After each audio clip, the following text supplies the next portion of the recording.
September 7, 2016, 6:42 a.m.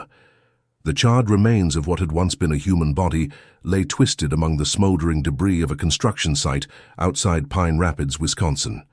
The acrid smell of burned flesh and melted plastic hung in the morning air as volunteer firefighters stood in stunned silence, their faces pale beneath soot-stained helmets. What they had initially responded to as a routine equipment fire had become something far more sinister.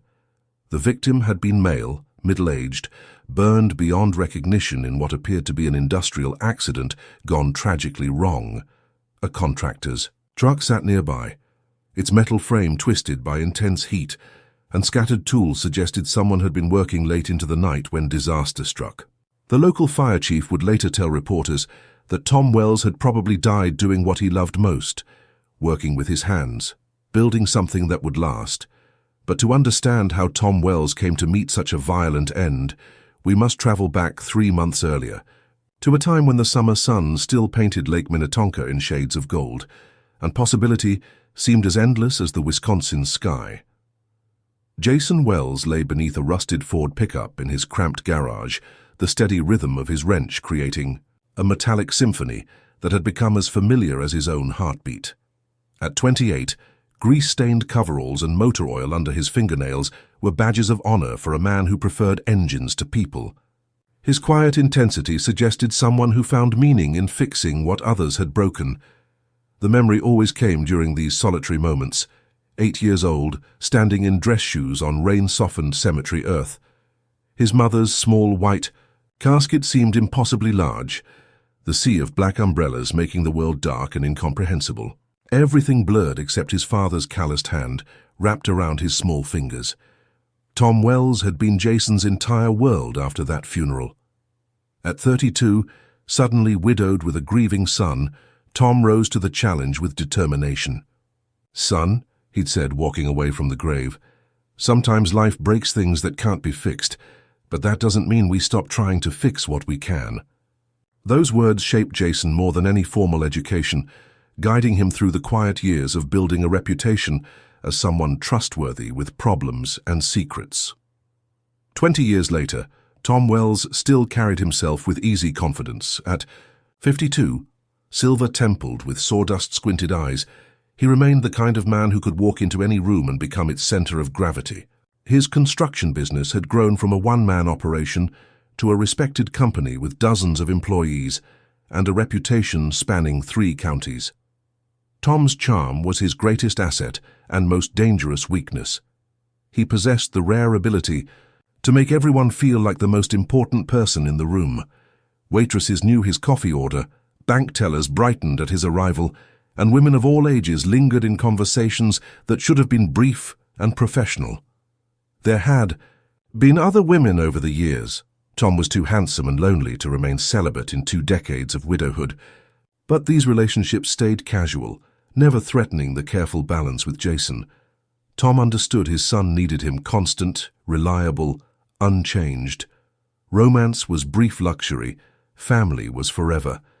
This philosophy served them well until Madison Clarke entered their lives like a stone dropped into still water, creating ripples that would become waves capable of destroying everything. Madison was 26, carrying herself with the particular combination of confidence and fragility that came from teaching 3rd graders, while secretly believing she'd never learn to navigate adult life's complex chapters. Auburn hair caught sunlight in ways that made men forget their words, green eyes holding depths suggesting both wisdom and vulnerability. She'd met Jason at Murphy's Hardware in March, struggling with measuring tape for curtain rods. Jason offered assistance before consciously deciding to approach her. Their conversation flowed naturally, peppered with gentle humor, suggesting compatibility over mere attraction. Madison taught at Riverside Elementary, known for patience with struggling students and making learning feel like play. But beneath professional competence lay a history of seeking stability in relationships that inevitably disappointed.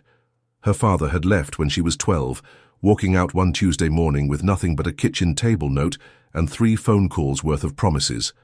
The abandonment left her with complicated trust issues and unconscious tendencies to seek approval from older men, resembling her lost father. Jason represented something different, safer. He was steady where her father had been unreliable, present where others proved temporary.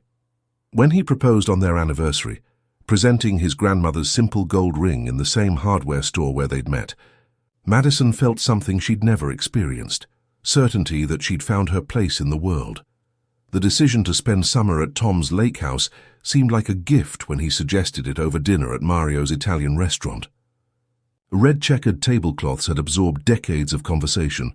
Wine glasses bore the slight cloudiness of careful hand-washing. Jason and Madison discussed post-wedding housing options, balancing desires for their own place against teacher and mechanic salary realities.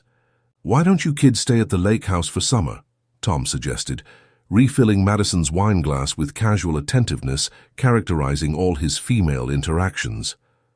"The place has been empty since I finished renovations. You could save up a real nest egg." The offer was generous, perhaps too generous, but Jason saw only his father's continued family devotion. Tom had always shared what he had. Believing family meant never letting each other struggle alone. Madison felt uncertainty flutter, though she couldn't articulate why. Something in Tom's eyes when he looked at her. Something in how his hand briefly touched her shoulder, pulling out her chair. Registered significantly in some primitive brain part. But rational mind dismissed these impressions as paranoia from too many failed relationships and over-reading situations that weren't there. As June approached and moving plans solidified, none of them could foresee how this seemingly innocent arrangement would unravel everything they held sacred, leading inevitably to that September morning when Tom Wells would die not in an accident, but by his own son's hand. June arrived with deceptive tranquility at the lake house. Tom established himself as the perfect host, cooking breakfast each morning while Madison curled in the window seat with her coffee, watching the lake's surface catch early light. Jason would emerge from their bedroom to find his father and fiancée sharing easy laughter, creating the family atmosphere he'd always wanted Madison to experience. As summer progressed, Jason's overtime hours at the auto shop increased dramatically. Boat repairs and lawnmower tune-ups kept him working from sunrise to sunset, leaving him exhausted and oil-stained. He'd return home to find Tom and Madison on the porch with wine glasses, their conversations dying abruptly at his approach. Tom insisted on teaching Madison to fish, guide her hands on the rod while their bodies pressed close, his touch lingering moments longer than necessary. The small gifts started subtly. Tom returned from supply runs with wildflowers for Madison, claiming he'd spotted them growing wild. A book of local history appeared on her nightstand, inscribed with his careful handwriting. Wind chimes mysteriously appeared on the porch after. Madison admired similar ones in town. Each gesture chipped away at her resistance while building his carefully constructed image as the attentive father figure she'd never had. Madison began mentioning Tom with increasing frequency. Tom had shown her hiking trails. Tom had explained the lake's geological history. Tom had taught her to identify bird calls during morning walks.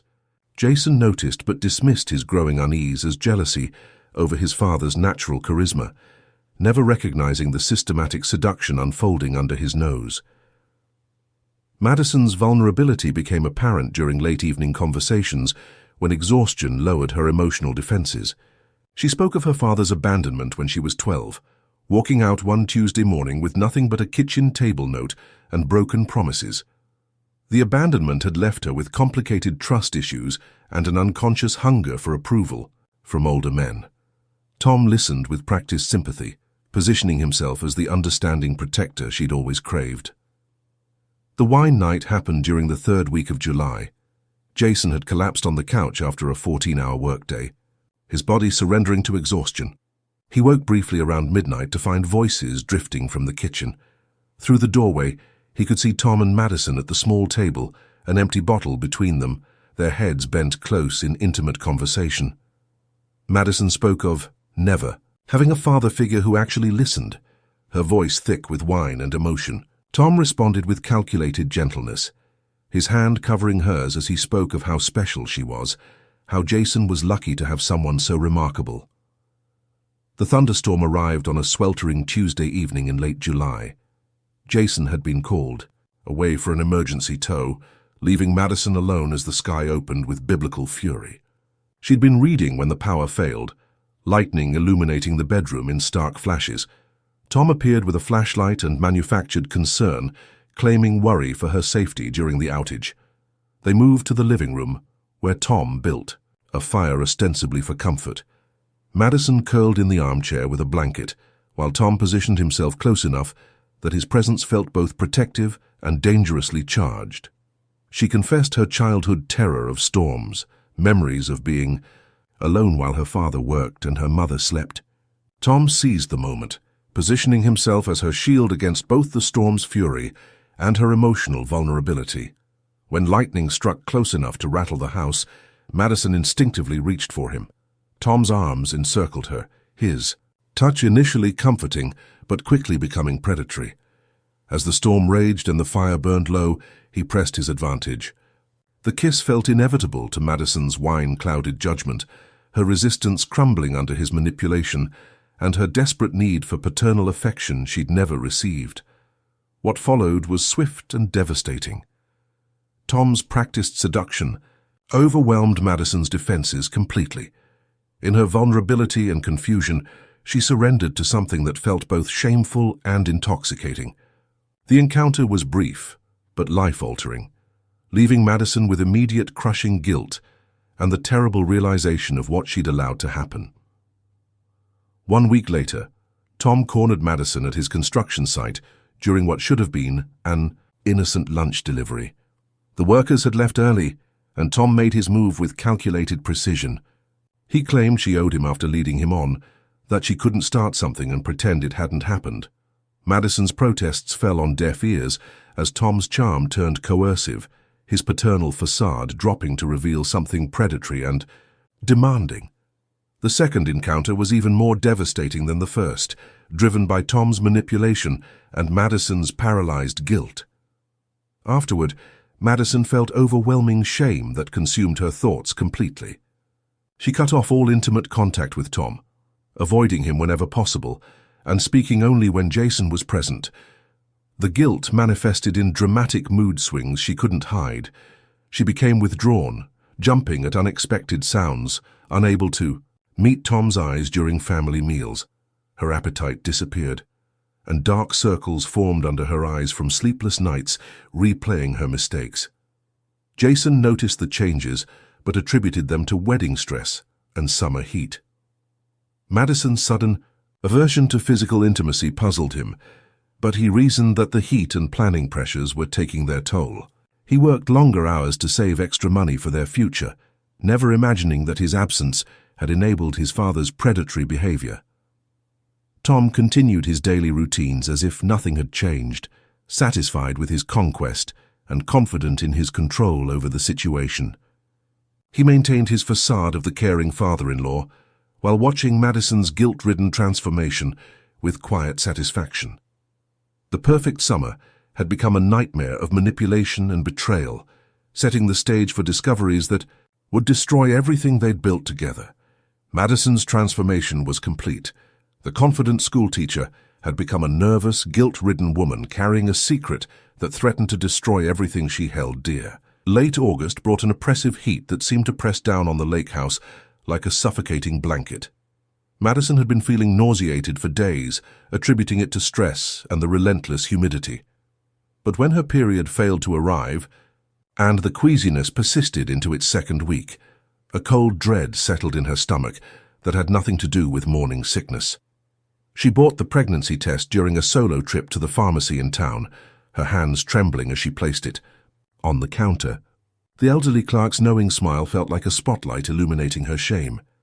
Back at the lake house, she waited until Jason left for work and Tom departed for a job site before locking herself in the bathroom, her heart hammering against her ribs.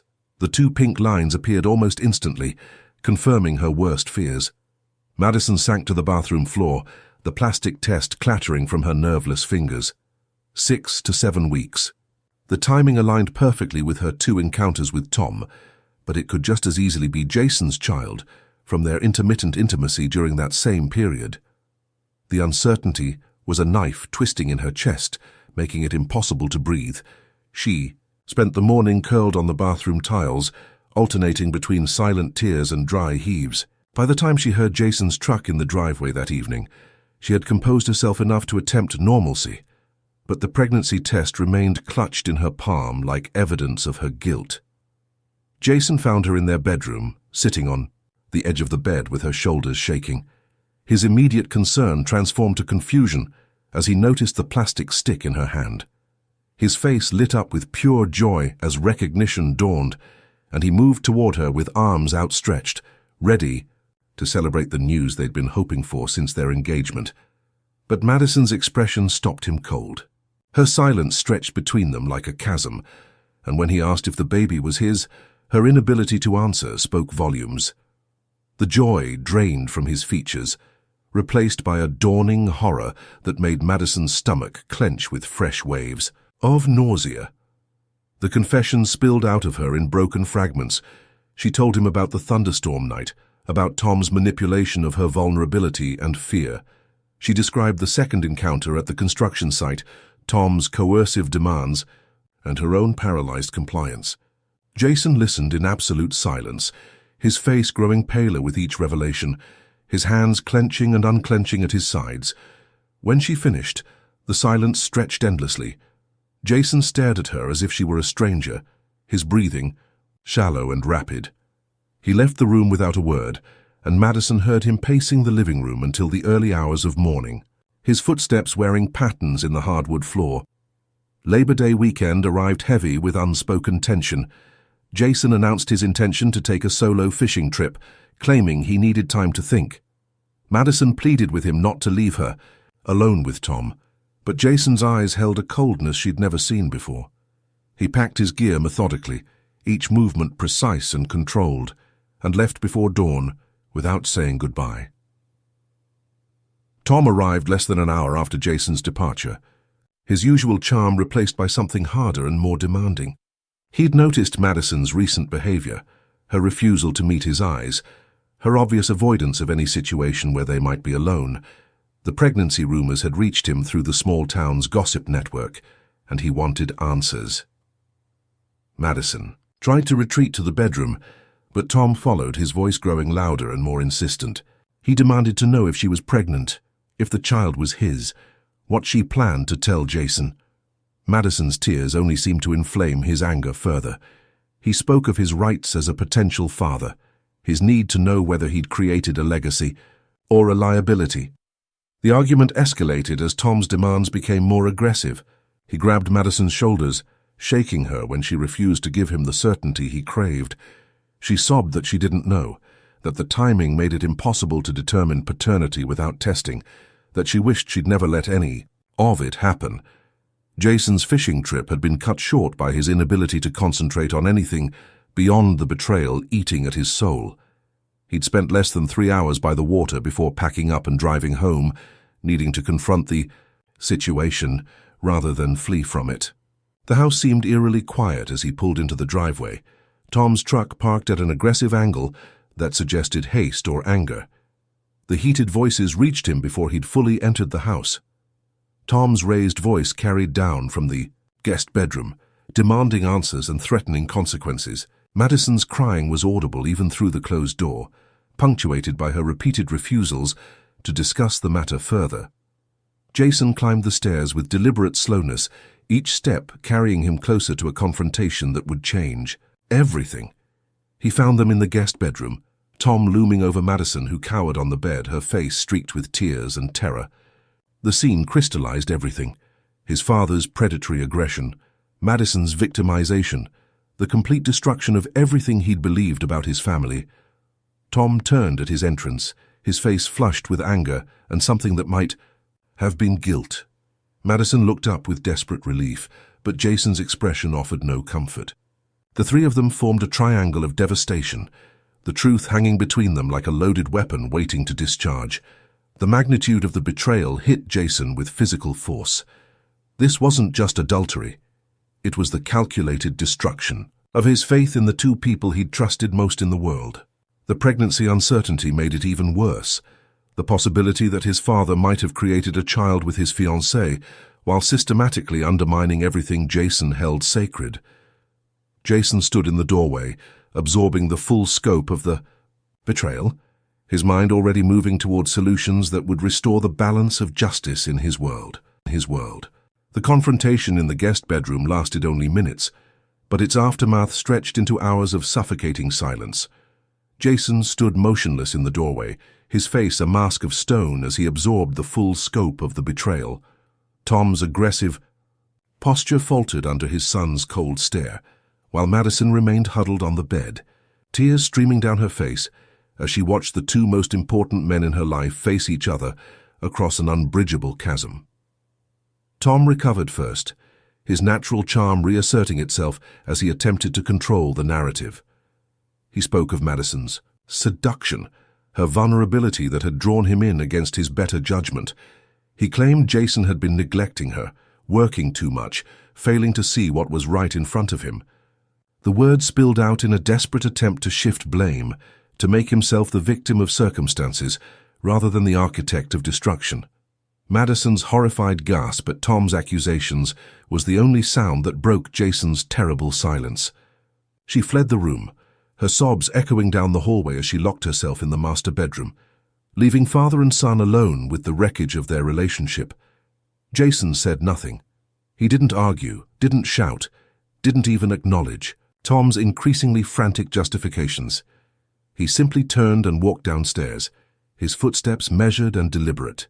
Tom followed, his voice growing louder as he sensed Jason's withdrawal, demanding a response, insisting they could work through this as a family. But Jason had already left the house. He walked to the end of the dock and sat in the growing darkness, staring out at the lake's black surface.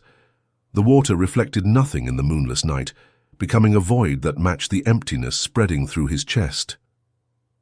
Hours passed. Tom eventually gave up his attempts at conversation and retreated to his own room, leaving Jason alone with his thoughts. Madison's crying had long since subsided, replaced by the oppressive quiet of guilt and fear. Jason remained on the dock until nearly 3 a.m, his mind working with mechanical precision through the problem that had destroyed his life. When he finally returned to the house, his movements held the calculated calm of someone who had reached a decision. He found Tom in the kitchen, unable to sleep, nursing a cup of coffee with hands that trembled slightly. Jason's voice was flat, emotionless, as he suggested they talk privately in the garage about how to handle the situation moving forward. Tom followed eagerly, mistaking Jason's control for acceptance. The garage smelled of motor oil and old wood, yellow light from a single bulb, casting harsh shadows across the tools and equipment that had defined Jason's relationship with his father. This was where Tom had taught him to fix engines, to work with his hands, to solve problems through patience and skill. Tom launched into another attempt at rationalization, suggesting a paternity test to determine the truth, even offering to step aside if the child proved to be his. He spoke of mistakes and second chances, of family bonds that could survive anything. His words echoed in the enclosed space, bouncing off concrete walls that had witnessed decades of father-son collaboration. Jason listened in silence, his hand moving slowly toward the tire iron hanging on the pegboard. Tom's voice grew more desperate. As he sensed Jason's continued withdrawal, his justifications becoming more elaborate, his blame shifting more pronounced. He showed no real remorse, only concern for his own position and reputation. The first blow came without warning, catching Tom across the temple with the iron's weighted end, his words cut off mid-sentence, replaced by a look of shocked confusion, as he staggered backward. The second blow followed immediately, then a third, Jason's movements methodical and precise as he eliminated the source of his family's destruction. Tom's death came quickly, his body crumpling to the garage floor as blood pooled beneath his head. Jason stood over him for long moments, breathing heavily but showing no emotion. The problem had been solved with the same systematic approach he brought to every mechanical challenge. The cleanup was equally methodical. Jason wrapped his father's body in a paint-stained tarp, loaded it into Tom's pickup truck along with a gas can from the garage. He drove through the pre-dawn darkness to one of Tom's isolated construction sites, a foundation project, miles from any neighbor or witness. The gasoline fire burned hot and fast, consuming flesh and bone until nothing recognizable remained. Jason, watched from a safe distance, ensuring the flames did their work completely before driving the truck back to the lake house. He parked it in its usual spot, wiped down the surfaces he'd touched, and walked inside as if returning from a normal evening. Madison was awake, sitting in the living room with red-rimmed eyes. Her terror was immediate and visceral as she took in Jason's appearance. The blood on his clothes, the mechanical coldness in his expression, the complete absence of the man she'd thought she knew. She asked no questions, and Jason offered no explanations. They both understood that something irrevocable had occurred. The next morning, Jason called the police with perfect composure. His father had left for a late-night emergency at a job site and never returned. The investigators found the burned remains and concluded that Tom Wells had died in a tragic equipment accident. His reputation as a dedicated worker who often took risks supporting the theory. No evidence suggested foul play. Jason's performance as a grieving son was flawless. Madison's guilt-ridden silence provided the perfect cover. Her inability to meet the investigators' eyes attributed to shock and pregnancy hormones rather than complicity in covering up murder. The case was closed. Within a week, another workplace tragedy in a dangerous profession. The aftermath unfolded with the quiet inevitability of a slow-healing wound that never quite stops bleeding. Jason stayed with Madison through the pregnancy, both of them trapped by the shared weight of their deadly secret like animals caught. In the same snare, their conversations became functional exchanges about doctor appointments and baby preparations, each word carefully measured to avoid the landmine of truth that lay buried beneath their daily routines. Madison never asked what had happened to Tom after she'd fled to the bedroom that September night, and Jason never offered explanations for the blood on his clothes or his father's sudden transformation from living man to charred remains. Mepiai. Silence between them grew thick and suffocating, punctuated only by Madison's occasional nightmares that would wake her screaming about fires and tire irons. Jason would hold her until the trembling stopped, his touch mechanical and distant, offering comfort while his eyes remained as cold as lake water in winter. They both understood that their relationship had fundamentally changed, that the love they'd once shared had been cauterized by violence and complicity. They moved from the lake house a month after the police investigation concluded, packing their belongings with the mechanical efficiency of people desperate to escape a crime scene. Madison wrapped dishes in newspaper with shaking hands, each headline about Tom's tragic accident, making her stomach clench with fresh waves of nausea. The house was put up for sale immediately, though no one seemed interested in the property where Tom Wells had spent his final night. The realtor blamed the market, but neighbors whispered about bad luck and tragedy, following certain places like a curse. Madison's pregnancy progressed with textbook normalcy, but every ultrasound appointment brought fresh waves of anxiety about what features the child might inherit, what resemblances might emerge to betray the truth neither of them could speak. The 20-week scan revealed a daughter, and Madison found herself simultaneously relieved and terrified. A girl might bear less obvious resemblance to Tom, but the uncertainty would remain forever. Spring arrived with the birth of Emma Catherine Wells, a name chosen for its simplicity and distance from family history. Jason refused any discussion of paternity testing, his cold silence making it clear the topic was forbidden territory that could cost Madison everything she had left. She was too terrified to press the issue, understanding intuitively that some questions were too dangerous to ask a man who had already demonstrated the ultimate lengths he would go to protect his version of truth. They raised Emma in an atmosphere of unspoken truth and perpetual fear, their home becoming a museum of carefully maintained lies. Birthday parties were small affairs with neighbors who asked polite questions about Tom's absence, accepting Jason's rehearsed explanations about grief and moving forward. Madison developed a habit of glancing over her shoulder, checking locks twice, flinching at unexpected sounds that might herald the return of consequences they'd thought they'd escaped.